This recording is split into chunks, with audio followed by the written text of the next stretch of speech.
হেরে যাওয়া আর হারিয়ে যাওয়া কি এক হয় কখনো? নিশ্চয় না।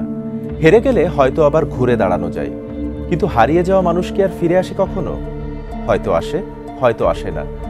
বিগত 16টি বছর এমন অসংখ্য মানুষ হারিয়ে যাবার নামে হয়েছেন গুমের শিকার, হয়েছেন নানাভাবে নির্যাতনের শিকার।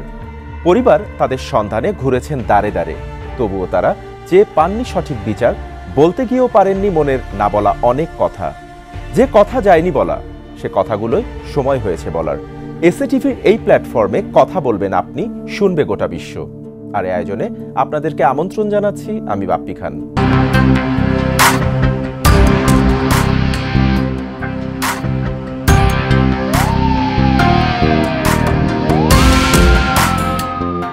আজ আমাদের সাথে কথা বলার জন্য আমন্ত্রিত অতিথি হিসেবে স্টুডিওতে উপস্থিত রয়েছেন একজন ভুক্তভোগী পরিবারের সদস্য খুকু আক্তার। আমরা তার মুখ থেকেই শুনবো তার সাথে ঘটে যাওয়া এবং তার পরিবারের সাথে ঘটে যাওয়া বেশ কিছু হৃদয় বিদারক কথা। খুকু আক্তার, শুরুতেই আপনাকে স্বাগত জানাচ্ছি আমাদের স্টুডিওতে। যে কথাগুলো মূলত আপনি বলার জন্য আমাদের স্টুডিওতে আজকে এসেছেন, আপনার দুই ভাই গুমের শিকার হয়েছিলেন সম্ভবত 2010 সালে, আমি যদি ভুল না করে থাকি। ঠিক কি হয়েছিল তাদের সাথে? জি, ধন্যবাদ এসএটিভি সবাইকে। 2010 সালে 15ই আগস্ট অসীম হাওলাদার এবং আমি আমাদের গ্রামের বাড়ি থেকে ঢাকার উদ্দেশ্যে রাতে গাড়িতে রওনা দেই, এয়ারপোর্টে গোল চত্বরে নামার উদ্দেশ্যে। তো গাড়ি আসতে আসতে প্রায় ভোর 6টা বেজে যায়। তো আমরা বাসা চিনি না। পরে আমার ছোটো ভাই রাজীব হাওলাদারকে দক্ষিণখান ভাড়া বাসায় ছিল, ওকে ফোন দিয়ে অসীম হাওলাদার বলছে যে আমাদের রিসিভ করতে আসার জন্য এয়ারপোর্টে। আপনার বড় ভাই? হ্যাঁ, গোল চত্বরে। তিনি কোথায় থাকতেন? তিনি সৌদি আরবে থাকতেন। ছুটিতে আসছিল 4 মাসের জন্য। ওখান থেকে সে পুনরায় আবার সৌদি আরবে যাওয়ার জন্য ঢাকা আসে, গ্রামের বাড়ি থেকে ঢাকা আসে, রাজাপুর থেকে। তো আমার ওখানে দাঁড়ানোর পরে রাজীব ভাইকে ফোন দেওয়ার পরে সে আসছে। আসার পরে তার আগেই ওখানে কিছু গাড়ি, মানে হাইএক্স টাইপের কিছু গাড়ি আর কিছু বাইক সাদা পোশাকধারী দাঁড়ানো ছিল গোল চত্বরে। গোল চত্বরে, হ্যাঁ, গোল চত্বরে। তখন তেমন একটা লোকজন ছিল না রাস্তা। তখন আনুমানিক কয়টা বাজে? আনুমানিক 6টা বাজে। মানে রাস্তা ক্লিয়ার ছিল আর লোকজনও কম ছিল, শুধু তারাই ছিল সিভিলে। তো রাজীব আসার সাথে সাথে আমার দুই ভাইকে তুলে তারা গাড়িতে তোলে। আর আমার ভাই অসীম হাওলাদার জিজ্ঞেস করে যে আমাদের কেন গাড়িতে তোলা হচ্ছে, আপনারা কারা? বলেছে আমরা র্যাব 1 থেকে এসেছি, র্যাপিড অ্যাকশন র্যাব 1 ব্যাটালিয়ন। তো ওনারা আমার পোশাক পরিহিত ছিল না, পোশাক পরা ছিল না, কিন্তু তাদের হ্যান্ডকাপ ছিল, তাদের পিস্তল ছিল, মানে এটা প্রশাসনের সব কিছু। আমি তখন তার সাথে। তো আমার ভাই দুই ভাইকে তারা গাড়িতে তুলে নিল। তখন আমার ভাইকে জিজ্ঞেস করলাম, আমরাই বললাম যে আপনারা কারা, কি জন্য আমার গাড়িতে তুলছেন আমার ভাইকে।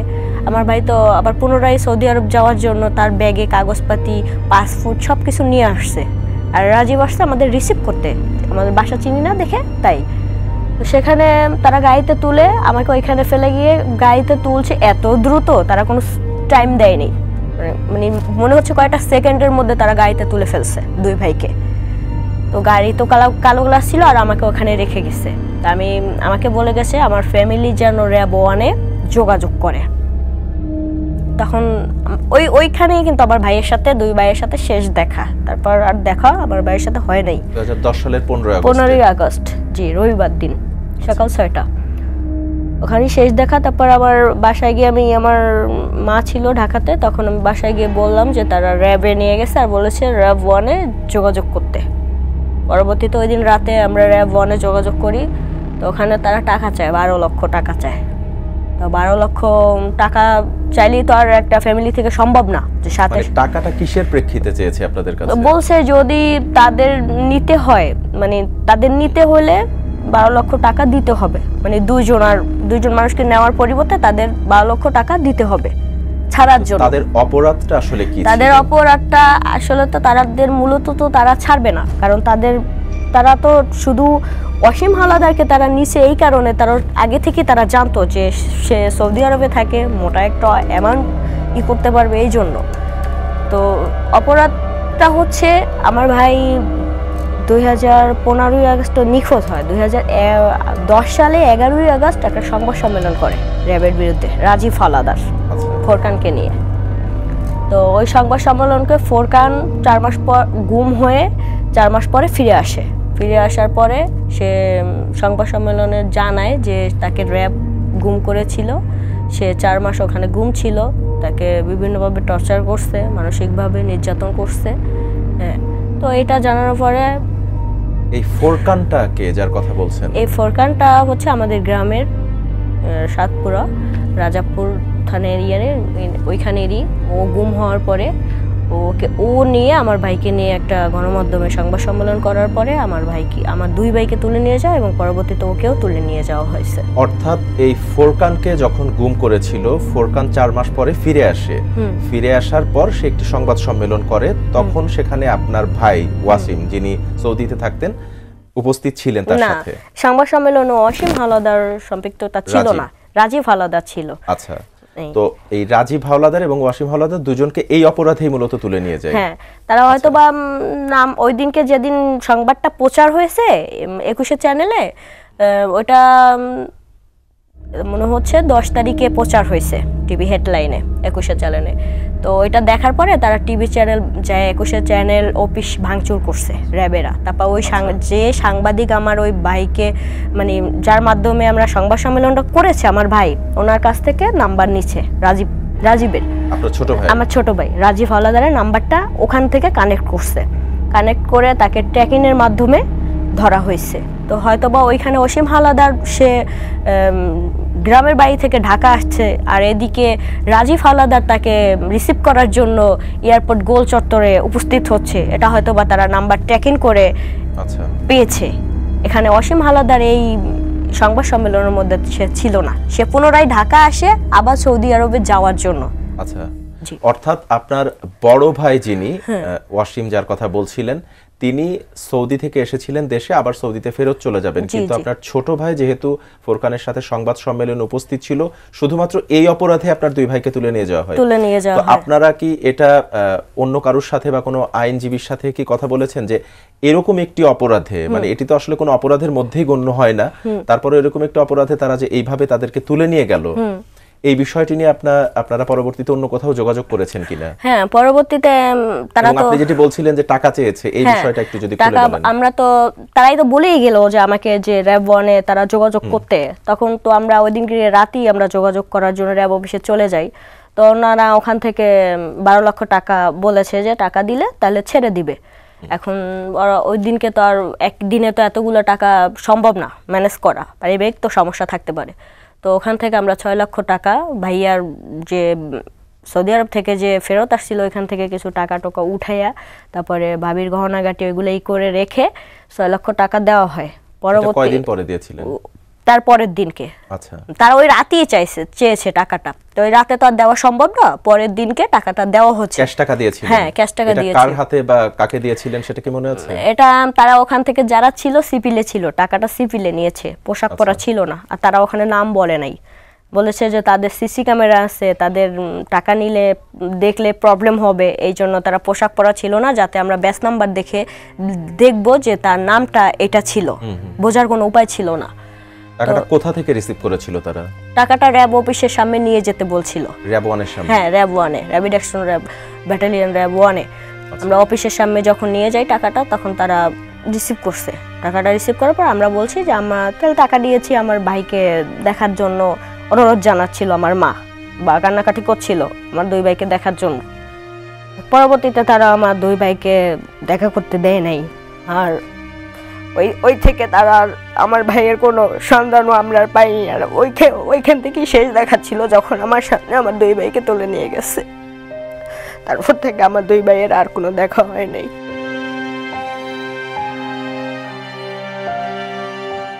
আপনার যে বড় ভাই ওয়াসিম হাওলাদার, সে তো বিবাহিত ছিল, তার ওয়াইফ তখন কোথায় ছিল বা তার কি অবস্থা ছিল সেটা যদি একটু বলেন। তার ওয়াইফ তখন দেশে ছিল, মানে আমাদের গ্রামের বাড়ি রাজাপুর থানা ইন্দ্রবাসা গ্রামে ছিল, অসুস্থ ছিল, সে 3 মাসের প্রেগন্যান্ট ছিল। আচ্ছা, আমার ভাইয়ের বউ আর আমার ভাই বিয়ে করছে 10 বছর পরে তার সন্তান হয়েছে। আমার ভাই উমরা করে আসছিল, অসীম হাওলাদার হজ করে আসছিল, তখন ভাবি প্রেগনেন্ট ছিল 3 মাসের। তখন আমরা এটাও তাদের অফিসে জানানো হয়েছে যে আমার ভাবি প্রেগনেন্ট বা আমার ভাই হজ করে আসছে। তারা তো আমার ভাইয়ের সাথে যে ব্যাগটা পেয়েছে, কাপড়ের ব্যাগ, ওখানে তো আমার ভাইয়ের পাসপোর্ট ছিল।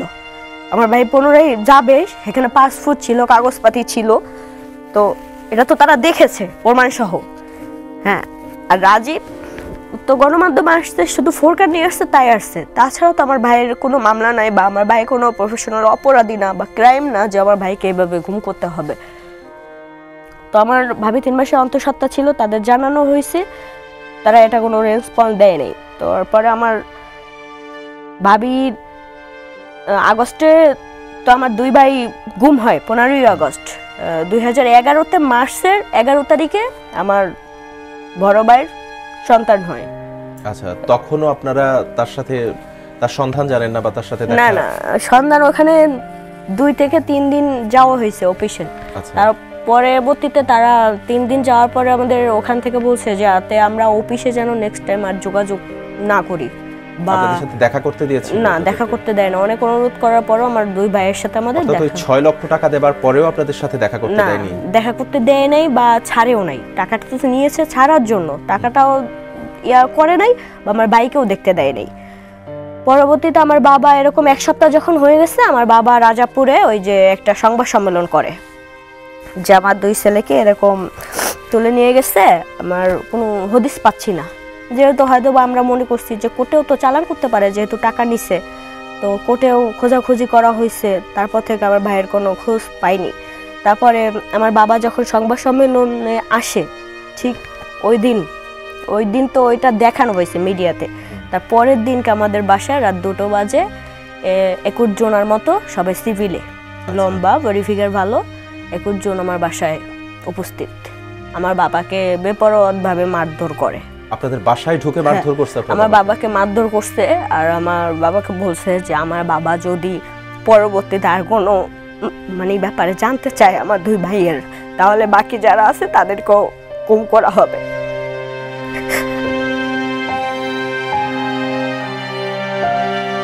আমি বুঝতে পারছি আসলে আপনার আবেগের জায়গাটা, এবং সেই 2010 সাল থেকে আজ অবধি পর্যন্ত আপনাদের 2 ভাইয়ের সন্ধান আপনারা এখনো জানেন না? না।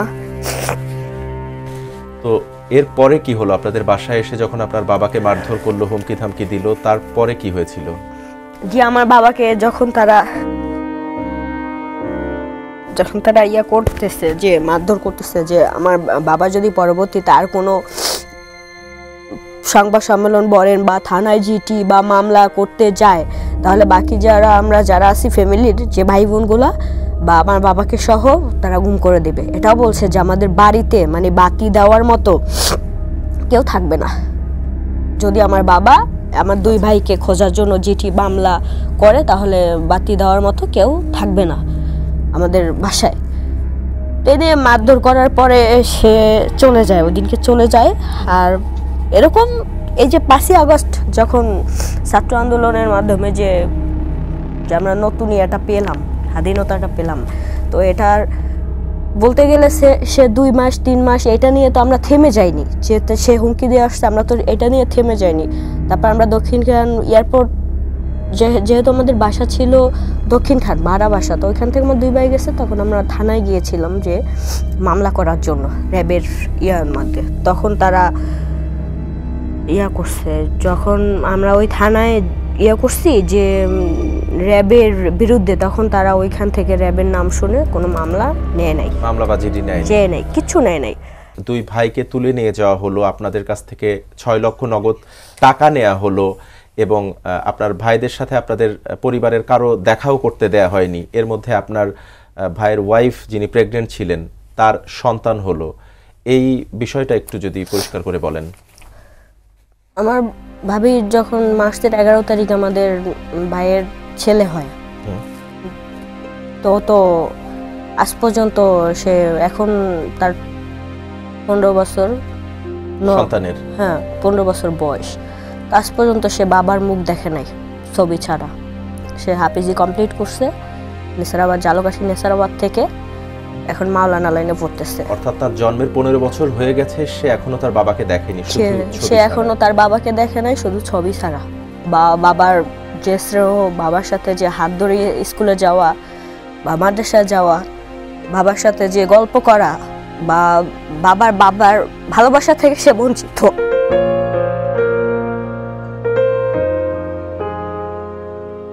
আমি দেখছিলাম যে আপনার হাতে 2টা ছবি ছিল, আমি যদি একটু ছবিগুলো যদি আমাদেরকে একটু দেখান। প্রথম জন যিনি, ইনি রাজীব হাওলাদার, আপনার ছোট ভাই, এবং পরের জন ইনি হচ্ছে ওয়াসিম হাওলাদার, যার কথা আপনি বলছিলেন, যার সন্তান। জি। এবং এই শুধু এই ছবি দেখেই তার সন্তান তার পিতাকে চিনতে পেরেছে, বা স্মৃতি বলতে এটুকুই আছে তার কাছে। জি, শুধু এই ছবি ছাড়া সে আর কিছুই দেখে নাই তার বাবার। বা জিজ্ঞেস করে যে তার বাবা কি ফিরবে কিনা, বা বাবা ফিরবে কিনা। বা তো মাঝে মধ্যে এরকম হয় যে সে বলে যে আমার বয়স 15 বছর, সবাই তো স্কুলে গেলে বাবা দিয়ে যায় খালিতে করে এসে, বা একটা কিছু ইয়ে করলে যে বাবাকে বলে যে আমার এটা দরকার বা ওইটা, হ্যাঁ, সেটা তো সে পারে না। এই যে আপনি যেমনটি বলছিলেন, আপনার 2 ভাইকে যখন তুলে নিয়ে যাওয়া হলো, 15টা বছর অতিবাহিত হয়েছে, এর মধ্যে পরিবারের নতুন সদস্য এসেছে, আপনার ভাইয়ের সন্তান, কিন্তু আর্থিকভাবে তো আপনারা অনেকটাই ক্ষতিগ্রস্ত হয়েছেন। আপনার ভাই উপার্জনক্ষম ব্যক্তি ছিল, 6 লক্ষ টাকা আপনারা র্যাবে গিয়ে দিয়ে এসেছেন। তো পরিবারের আর্থিক অবস্থাটা আসলে ঠিক কিভাবে গিয়েছে এই 15টা বছর? আর্থিক অবস্থাটা এখনো অতটা ভালো না, আর্থিক অবস্থাটা। কারণ তখন যে আমার ফ্যামিলির যে বড় ভাই ওয়াসিম হাওলাদারই ছিল আমার ফ্যামিলির বড় ভাই, একমাত্র উপার্জনকারী, যে সৌদি ফেরতে সে আবার সৌদি যাওয়ার জন্য পুনরায় চেষ্টা চালিয়ে যাচ্ছিল। তো তাকে তো নিয়ে গেল। আর আমার বাবা তো বৃদ্ধ মানুষ, আমার বাবা তো এমনি তখন কোনো কাজ টাজ করতো না। আপনাদের আত্মীয় স্বজন বা কাছের মানুষ যারা ছিল, তারা কি কোনোভাবে যোগাযোগ করেছে, খোঁজ নিয়েছে? না, তখন তো আমাদের ফ্যামিলির পরিচয়টাই ছিল গুম পরিবারের লোক। তখন গুমের নামটা শুনলেই মনে হচ্ছে যেন আমরা কত বড় যেন অপরাধী, এরকমটা মনে হয়েছে যে ওই বাসা থেকে গুম হয়েছে, বা ওই অমুকের ছেলে গুম হয়েছে, আমার 2 ভাই অসীম রাজীব হাওলাদার গুম হয়েছে, আমরা মনে হচ্ছে অনেকটা বড় অপরাধী, এই জন্য গুম হয়েছে। তখন তো গুমের নাম শুনলেই কেউ আশেপাশে আসে নাই, ঠিক আছে? তো এই দিয়ে তো কারো কাছ থেকে কোনো উপকার পাই নাই বা হেল্প করে নাই আমাদের।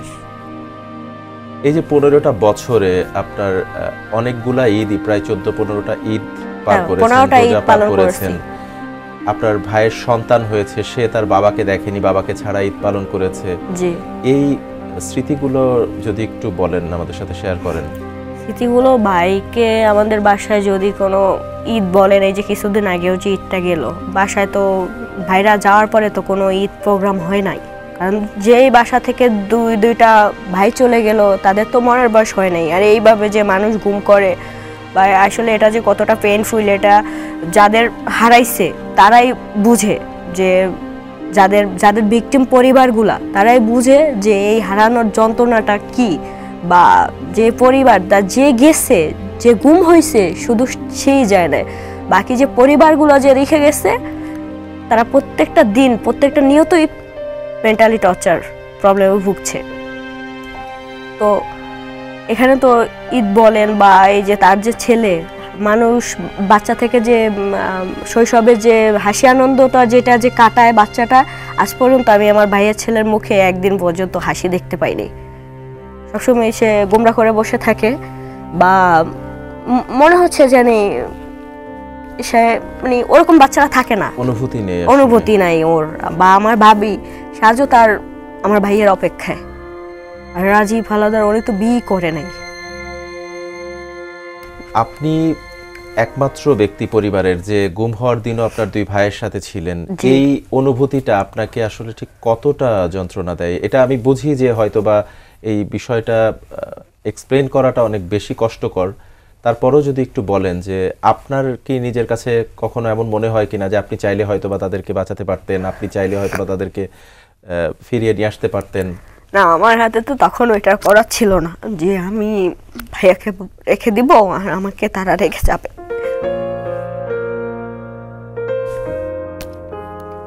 কারণ আমি তখন ক্লাস 8-এ পড়ি, আমার বয়সও তখন অতটা না যে আমি আমার ভাইকে বা তাদের ঊর্ধ্বে গিয়ে আমি কথা বলবো যে আমার ভাইকে তারা রেখে যাবে, ঠিক আছে। পরবর্তীতে তো আর আসলে এটা আমি যতদিন জীবিত আছি আমার আকাঙ্ক্ষা একটাই, যে আমার একটাই চাওয়া পাওয়া যে আমার 2 ভাই ফিরে আসুক আমার ফ্যামিলির মাঝে, বা আমার মায়ের কোলে আমার 2 ভাই ফিরে আসুক।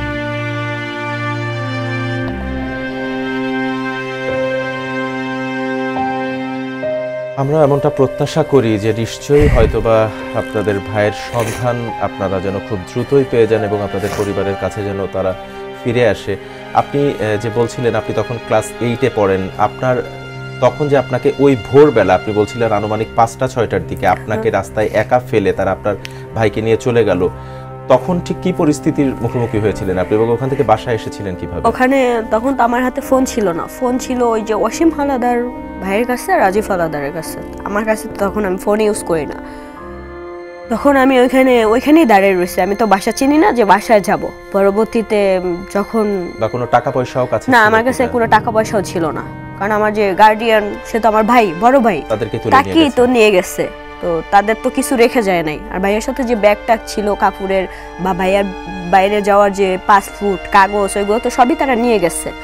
আর ভাইয়ের ব্যাগে টাকাও ছিল, ওই যে ভাইয়া যে বাইরে যাবে ওই জন্য, মানে ওই ভিসার কাজের জন্য, তো ভাইয়ের কাছেই টাকা পয়সা ছিল, তখন তো আমার কাছে ছিল না। পরবর্তীতে ওইখানে আমি দাঁড়িয়েছিলাম, যখন আমার বাসার নাম্বার ছিল মুখস্থ আমার আম্মুর, পরবর্তীতে আমি বাসায় ফোন দিই একজনের নাম্বার থেকে, তো আনুমানিক 1 ঘন্টার মতো ওখানে দাঁড়িয়ে রয়েছি। তখন আমার আম্মুর নাম্বারে ফোন দেওয়ার পরে আমার আম্মু তো ঢাকা ছিল তখন, আমার ওইখান থেকে আমার আম্মু আইসা নিয়ে গেছে। আর আমি বলছি যে এই ব্যাপার, যে আমার 2 ভাইকে এরকম এখান থেকে তুলে নিয়ে গেছে, আর বলছে র্যাব 1-এ তারা র্যাবে যোগাযোগ করতে বলছে তোমাদের। পরবর্তীতে তো আমার মা বলতেছে যে আচ্ছা ঠিক আছে দেখা করবো, বা ওই যে হয়তো বা ওই যে সংবাদ সম্মেলনটা করেছে রাজীব, ওই জন্যই হয়তো বা তাদের তুলে নিয়ে গেছে, বা আমার অসীম হালাদার বা আমার ফ্যামিলি এখনো বিএনপির দলের সম্পৃক্ততা আছে এখনো, বা 2 জনই বিএনপির কর্মী ছিল, বা আমার ফ্যামিলি বিএনপি করে। তাহলে কি বিএনপি করাটাই কি কাল হয়েছিল মূলত তাদের জন্য? আপনার কি মনে হচ্ছে যে আমার মনে হচ্ছে এটাই, যে হয়তোবা বিএনপি করতো আর ওই যে সংবাদ সম্মেলন করছে, দুটা মিলিয়ে এক হয়ে তারপর তাদের গুম হয়েছে। কিন্তু সংবাদ সম্মেলনে আপনি যেটি বলছিলেন যে ছেলেটির কথা, ফুরকান, আপনাদের গ্রামের বাড়ির পাশেই বাড়ি, সেই ছেলেটা এখন কোথায় আছে? ও পরবর্তীতে তো আবারও গুম হয়েছে। আচ্ছা, আবারও গুম হয়েছে, 4 মাস পরে ফেরত আসার পরে সে আবারও গুম হয়েছে। এই ফুরকানের বয়স কত ছিল? ফুরকান আনুমানিক আমার যে রাজীব হালাদার ওনার বয়সে ছিল। রাজীব হালাদারের কত বছর হতে পারে তখন? 20 বছর। ওর অপরাধটা আসলে কি ছিল এই ফুরকানের, ওকে যে তুলে নিয়ে যাওয়া হয়েছিল? ও মূলত একজনের টাকা তুলতে গেছিল ওই যে কুরিয়ান সার্ভিসে, উত্তরা হাউস বিল্ডিংয়ে টাকা তুলতে গিয়ে ওখান থেকে গুম হয়। গুম হওয়ার পরে সে 4 মাস, প্রায় 4.5 মাস পরে সে ফেরত আসে। ফেরত আসার পরে সে তো গণমাধ্যমে আসে আমার রাজীব ভাইকে নিয়ে। এখান থেকে তাকে গুম করার পেছনে কারণ কি ছিল? এই টাকা পয়সা লেনদেন সংক্রান্ত? না, উনি যা টাকাটা তুলতে গেছে কুরিয়ান সার্ভিসে, ফুরকান যা টাকাটা তুলতে গেছে মূলত সে গুম হওয়ার ওইখানে টার্গেট ছিল, সেইখানে টাকাটা ও তুলতে গেছে, ফুরকান তুলতে গেছে মানে এসে পরিবহনে উত্তরা হাউস বিল্ডিংয়ে। ও টাকাটা তুলতে তাকে পাঠানো হয়েছে, তো ওইখানে সে যাওয়ার পরে তাকে ধরা হয়েছে, ফুরকানকে ধরা হয়েছে। আদৌ যার টাকাটা সে ওখানে যায় নাই টাকাটা তুলতে, ফুরকান পরিস্থিতি শিকার। এখানে ফুরকানও কোনো অপরাধী না বা ক্রাইম না, যে ফুরকানকে তার জন্য ফুরকানকে ওই যে তার টাকাটা তুলতে গেছে এই নিয়ে তাকে গুম করা হয়েছে। পরবর্তীতে হয়তোবা তারা, এবং তাকে গুম করে 4 মাস রেখে দেওয়া হয়েছিল, পরবর্তীতে আবারও গুম করা হয়েছে এবং এখনো পর্যন্ত সে নিখোঁজ। তার সাথে আমার 2 ভাইও নিখোঁজ। দর্শক বুঝতেই পারছেন যে বিগত 16টি বছরে এমন অসংখ্য নিরপরাধ মানুষ যারা নিজেরাও জানে না তাদের অপরাধটা কি, তাদের পরিবার জানে না ঠিক কি অপরাধে তাদের সন্তানকে, ভাইকে, পিতাকে তুলে নিয়ে এভাবে গুম করে রাখা হয়েছে এবং আজও তাদের সন্ধান মেলেনি, এই প্রশ্নটি আপনাদের কাছেই রেখে গেলাম। আপনারাই বিচার করে দেখুন যে আসলে এই পরিবারগুলোকে ঠিক কি সময়ের মধ্যে দিয়ে যেতে হয়েছে। আপনি যেটি বলছিলেন যে ফোরকানের বের হবার পরে প্রথম 4 মাস পরে যখন আপনার ছোট ভাই রাজীব তার সাথে সংবাদ সম্মেলনে ছিল, এই অপরাধে তাকে নিয়ে গেছে। আপনার বড় ভাইয়ের অপরাধ তারা কি বলেছে, তাকে তুলে নিয়ে যাওয়ার পিছনে তাদের কারণ কি ছিল, এমনটা কি কিছু জানিয়েছে আপনাদেরকে? আমার ভাই অসীম হাওলাদার যখন বাংলাদেশে সে আসে 3 মাসের ছুটিতে, তখন বিভিন্ন ওই যে বিএনপির মিছিল মিটিং এ সে অংশগ্রহণ করেছে। আচ্ছা। বা সে আমাদের ফুল ফ্যামিলিটাই যে বিএনপির দল সম্পৃক্ততা ছিল বা এখনো আছে, তো হয়তোবা ওইটাই তার কাল ছিল যে সে বিএনপিতে যোগদান করেছে। বা 2010 সালে তখন তো গুমের প্রথম যে ইয়াটা গুম শুরু হয়েছে, গুম খুন, ওই প্রথম ইয়াটি গিয়েছে, তারা গুম হয়েছে। আর আমার মনে হচ্ছে ও আমার বড় ভাইকে সেই টার্গেট করে সে বিএনপিতে মিছিল মিটিংয়ে সম্পৃক্ততা ছিল, তার কারণেই তাকে গুম করা হয়েছে। কারণ ওইখানে আমাদের তখন তেমন লোকও ছিল না যে সে বলবে বা সে গিয়ে কথা বলবে, ওই অবস্থাতে ছিল না, এরকম তাকে গুম করা হয়েছে। যেখানে বিএনপির ইলিয়াস আলীর ভাইয়ের মতো লোক গুম হয়েছে, সেখানে তো আমরা সাধারণ লোক, আমরা তো বিএনপির কর্মী, আর সে তো একজন নেতা ছিল, ইলিয়াস আলী। আপনি আপনার পরিবারের কথা বলছিলেন, এই মুহূর্তে 15 বছর যে অতিবাহিত হচ্ছে বা হয়ে গেছে, আপনার বাবা মা, আপনার ভাইয়ের ওয়াইফ, তাদের ওনার সন্তান যে সন্তানের জন্ম হয়েছে বাবাকে এখনো দেখেনি, তাদের অবস্থাটা যদি এখন একটু বলেন, কি অবস্থার মধ্যে দিয়ে তারা এখন যাচ্ছে, বা আপনার বাবা মায়ের কি এখনো আশা আছে কিনা যে তাদের সন্তান ফিরে আসবে তাদের কাছে? জি, এটা প্রতিনিয়তই আমাদের ভিকটিম ফ্যামিলি সবার, আমার বাবা মা, আমার ভাবি, আজকালদের যেখানে বউরা বাইরে গেলে স্বামী চলে যায়, স্ত্রী চলে যায়, সেখানে 15টা বছর হয়ে গেছে আমার ভাইয়ের জন্য। আমার ভাবি আজও তার অপেক্ষায়, সে আমার ভাই ফিরবে এই আশা নিয়ে তো অপেক্ষায়। বা আমার মা, আমার বাবা, আমরা যে আরও যে ভাই বোন আছি, আমি আছি, আমাদের সবারই একটাই যে আমাদের বাইরে এখনো ফিরবে। আমাদের মানে এটা মনে হচ্ছে যে আমার ফিরবে, বা হয়তো বা কোথাও থাকলেও থাকতে পারে জীবিত।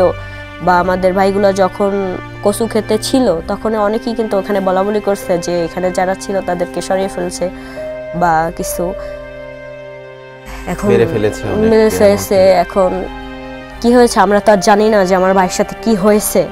আসলে এটা জানতে চাই যে আমার ভাই আসলে কোথায়। আমার ভাইকে যদি কোথাও নিয়ে লুকিয়ে রাখে, আমার ভাইকে ফেরত চাই।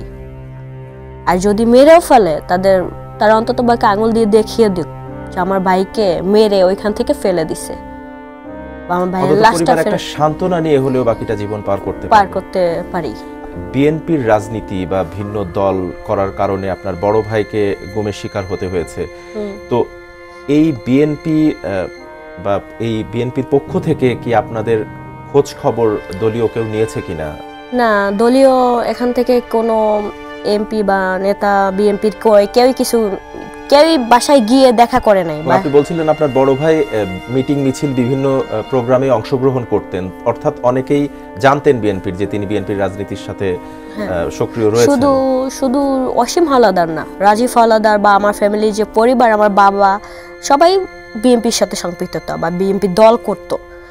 তো ওখান থেকেই তো সেই করে যে আমাদের চারকাঠি বা বরিশাল বিভাগের কেউ আমাদের বাসায় গিয়ে দেখা করে নাই, বা আমার বাবা মাকে কেউ সান্ত্বনা দেয় নাই যে তার ছেলে আসবে বা ফিরবে, এরকম কোনো দেয় নাই। যে সকল মানুষ গুম হয়েছে আমরা দেখেছি ইতিমধ্যে বেশ কয়েকটি এই গুমের শিকার পরিবারদেরকে নিয়ে বেশ কিছু সংগঠন ইতিমধ্যে হয়েছে। আপনারা কি এমন কোনো সংগঠনের সাথে যোগাযোগ করেছেন কিনা? হ্যাঁ, সংগঠনের সাথে ওই যে বাংলাদেশ গুম পরিবারের বিলাল ভাই, আমরা বিলাল ভাইয়ের সাথে ওই গ্রুপের সাথে আপাতত আছি, তাদের প্রোগ্রামে আমরা অংশগ্রহণ করি। এই প্রোগ্রামে বা এখানে অংশগ্রহণ করার পরে কি কোনোভাবে সাহায্য সহযোগিতা পেয়েছেন বা কোনো আপডেট কি জানতে পেরেছেন? না, কোনো সাহায্য সহযোগিতা এখনো পাইনি আমরা, আর কোনো কিছু জানতেও পারিনি।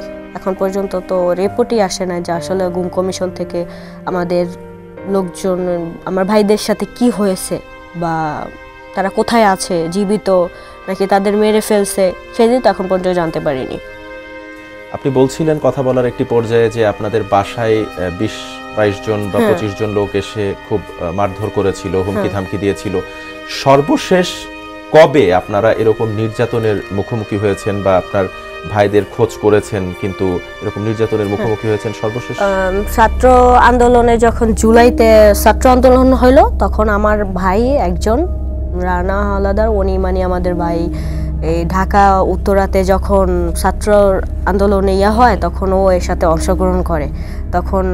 তখন ওই দিন রাতেও আমাদের বাসায় গিয়ে তারা আবার করে যে ছেলে আন্দোলনের সাথে করে বা এই সেই নিয়ে বাসায়, মানে কিছুদিন পরই তারা বাসায় গিয়ে এরকম করে। এটা কারা গিয়েছিল এই জুলাইতেও 2024 সালে? তারা পরিচয় দেয় ডিবি বা র্যাফ, এরকম পরিচয় দেয়। এখন তারা থাকে সিভিলে, শুধু হ্যান্ডকাফ থাকে, মাজায় পিস্তল থাকে। এই নিয়ে তো মানুষ করা যায় না, সিভিলে যায়। বাসায় টর্চার করেছে তারা আপনার বাসায় গিয়ে? সর্বশেষ টর্চার করে যে তোমার ছেলে 2টা গিয়েছে, আর যেগুলো আছে তাদের নিয়ে যাব। এখন আবার নতুন করে ছাত্রদের সাথে এক হইছো বা ছাত্রদের আন্দোলনে যাচ্ছ, হ্যাঁ ছেলে গেছে, এই নিয়ে মারধর করছে। অর্থাৎ আন্দোলন চলাকালীন সময়ও আপনার পরিবার নির্যাতনের শিকার হয়েছে।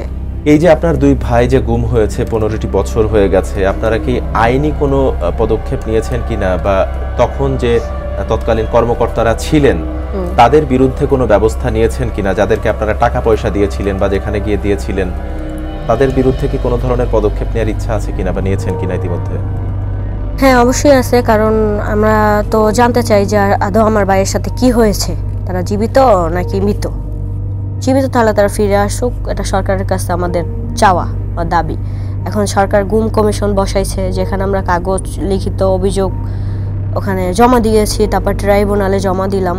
এখন সরকার যদি সেরকম মামলার যদি সে না আগাতে বলে, আমরা তো আর মানে বিচার বিভাগটা যদি তারা না করে, স্ট্রং না করে, তখন তো আমরা পারতেছি না মামলা করতে বা বিচার চাইতে।